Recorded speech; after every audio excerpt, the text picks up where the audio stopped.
బాధించబడుతూ ఉన్న స్థితిలో మనం ఉన్నప్పుడు, ఒకవేళ మన అత్తే మనల్ని బాధిస్తుందా, మన కోడలే మనల్ని బాధిస్తూ ఉందా, భర్త ద్వారానే బాధను అనుభవిస్తున్నావా, భార్య ద్వారానే బాధను అనుభవిస్తున్నావా, కంపెనీలో యజమానుని ద్వారా బాధను అనుభవిస్తున్నావా, ఇంట్లో బిడ్డల ద్వారా బాధను అనుభవిస్తున్నావా?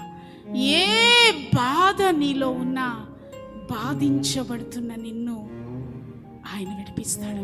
Praise the lord. నిన్ను జ్ఞాపకం చేసుకుంటాడు.